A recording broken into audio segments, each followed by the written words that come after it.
I'm going to talk for a few minutes now and do some labs on tweaking the OSPF cost. And in years past, this was something that you had to know the command for, and there really was just one that you really bothered with. And you rarely did it in a production network because the formula that OSPF uses to determine an interface cost is just fine by itself. And the default formula is 100,000 divided by the interface speed in kilobits per second. Now the 100,000 in that formula is the default reference bandwidth, and we will be referencing that in this section. Now our Ethernet interface runs at 10 meg or 10,000 kilobits per second. You plug that 10,000 into the first formula, the one we have there, 100,000 divided by 10,000, no calculator needed, and it appears the OSPF cost of an Ethernet interface should be 10. And we see here on the board that it is. Cost of 10, just run show IP OSPF interface, and it's going to give you that information. We get the serial default cost the exact same way, and let me bring that up a little bit. Here's the cost of 64 on router 1 serial 0 interface. It's 100,000 divided by 1544. So why would we ever want to change something that works so well? Well, we didn't really do anything with it for a long time. It didn't need any tweaking until we started getting interfaces that were faster than fast Ethernet. And you may think, well, speed is never a bad thing. Well, that's true, but it was a bad thing for this formula. It made us have to tweak it a little bit because fast Ethernet's bandwidth is exactly 100,000 kilobits per second. So when OSPF ran the formula, it was 100,000 divided by 100,000, which equaled 1. And again, you're thinking, okay, Chris, that's fine. You're really good at that math, but why? What's the big deal? What's wrong with having a cost of 1? Well, there wasn't anything wrong with it until Gig Ethernet came along, and then 10 Gig Ethernet came along. And OSPF doesn't allow cost to be expressed with a fraction or a decimal, less than 1 or a decimal period. So we couldn't have a cost of 0.1. So what happened was fast Ethernet, Gig Ethernet, 10 gig Ethernet, and then 100 gig Ethernet, they'd end up with the same OSPF cost of 1. That means that OSPF would have recognized both of these paths between the router on the left and the router on the right as having the same cost when the speed of one path is far greater than the other. Not a good situation for a protocol that considers itself to be an individual. Well, in this situation, what you can do is use the auto cost reference bandwidth. I think it's the only command we have that actually has 2 hyphens in it. And we can change the reference bandwidth. We are not just setting the bandwidth on an interface yet, doing anything like that. We're changing the auto cost reference bandwidth.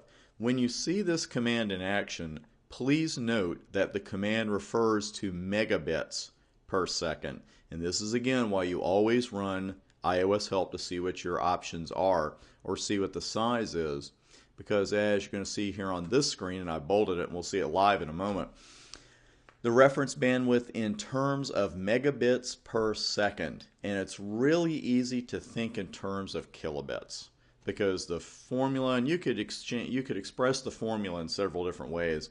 I've done that over the years, but if you're always talking about kilobits and kilobits per second, and then you get to the command, it's easy to say, oh, okay, well, I'll just put my reference bandwidth in here in kilobits per second. Well, you need to put it in megabits. Recommended settings, here's the deal. If the highest speed you have in your network, not on just on your local router, but in your network, is 1 gig, going with a reference bandwidth of 100 meg is a good idea because that gives your fastest port an OSPF cost of 1. The 10 gig Ethernet, you should go with 10,000, and 100 gig Ethernet, it's recommended you go with a reference bandwidth of 100,000. Each of those scenarios would give your fastest port an OSPF cost of 1. Now, you don't have to reload the router or clear your processes, anything like that, to make this take effect, because you get an interesting message, though, immediately. It says reference bandwidth is changed. Okay, well, we don't get a message from the router every time we do something that takes place immediately, but the fascinating message is please ensure reference bandwidth is consistent across all routers. This is so important. That's why I was saying you're not really just putting this on one router in your network because you have one router that has a gig Ethernet port or a 10 gig Ethernet port. You're not doing that. You need to make it consistent across all routers. I'm not going to say you'll end up with routing loops if you don't, but you will end up with what we call suboptimal routing. Because when you've got different OSPF formulas, basically, because that's what we have, if you just put this on a few of your routers, you're saying, okay, I got some routers that determine OSPF cost one way, and I got some routers that determine it another way. That's a really good way to invite suboptimal routing. And what that is, it's a path that will still get us from A to B, but it's not the best way to get from A to B. So when Cisco tells you, hey, please make sure you put this consistent across all routers in your network, that is a really good idea. I tell you what, let's go ahead and just play with that here a little bit. And we see the cost here on this port was 64. And let's see what that does if we do indeed set the reference bandwidth to, say, 1,000. Let's do that. I'm going to move some headsets here. Router OSPF 1 is quite a command to type, and reference bandwidth is the only thing you can do here. For auto cost, it's the only option, I should say. And then there are your options. So let's say that we set it to 10,000. And there's the message we expect, that the bandwidth has been changed. Please ensure it's been set consistently across all routers. And here's why. Suddenly, your OSPF interface has a cost of $64.76. Your serial interface, that is.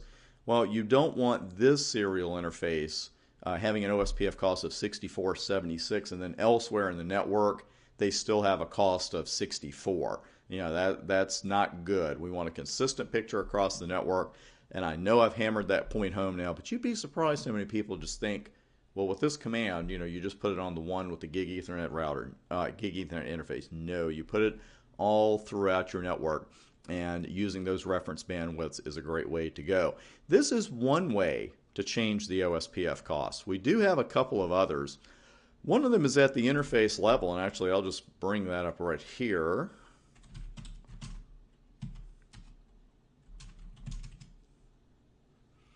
And it's the cost command, and notice that you're putting this at the interface level. Let's see what happens if we set this back to 64 here and see which one overwrites. Now, what happens if I do that? Okay, notice that overwrote it. So whatever we put at the interface level with the IP OSPF cost command is going to overwrite whatever OSPF calculates for it. So that's another good way to do it. There's one other way that I use in labs on occasion, and it's the bandwidth command. I'm going to bring it up on the live equipment here. I know that may be a little small there. That one's not. Now, this is again why I'm talking all the time about iOS help, because you're looking at two commands here, auto command reference bandwidth and bandwidth, just in the same video, pretty much doing the same thing with them. One's in megabits and the other's in kilobits, because when you use the bandwidth command, you use the kbps unit. Well, it would be fantastic if we were actually adding additional bandwidth here, but obviously we're not. You can't put, bandwidth 10 million here and suddenly have, the world's fastest serial interface. It doesn't work that way. What we're doing here is changing the value of the bandwidth, changing the value of the bandwidth value that OSPF uses in its calculation, because we know that that is based on speed. So this is one way to do it, and I'm going to use it actually in EIGRP to make a 56K link out of what EIGRP assumes to be a T1 line.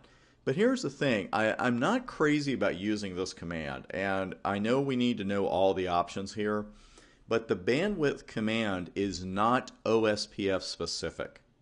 So when we're using auto cost reference bandwidth, we know the deal there, and that only affects our OSPF config.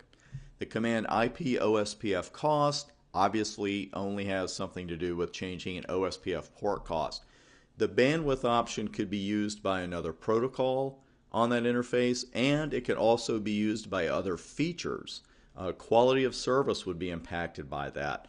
So it's one of these situations where you might get what you want immediately as far as OSPF goes and adjusting the cost of the interface, but you may affect some other things negatively, especially quality of service. So you really want to leave this one alone. I think it's great to know for the exam, and it can come in handy on a lab from time to time. I'm not going to say I've never used it, but as far as working with it in really complex labs where you got a lot of stuff running and you suddenly change the bandwidth command, or in a production network as well, I don't know. I don't really like to use it for that situation.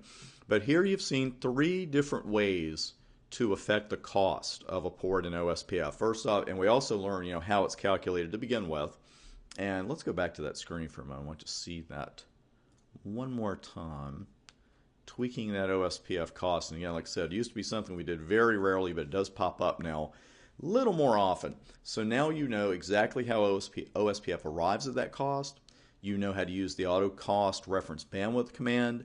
IP OSPF cost, we saw that actually overwrites anything else that OSPF might calculate. And you know the bandwidth command that we can use and the dangers that are present there in using the bandwidth command. Coming up next, we've gone to all this trouble with our configs to make them non-passive. And now we're going to use the passive interface command in OSPF, and I've got a real-world scenario where you might use this somewhat rarely used command. I'll see you with that in the next video.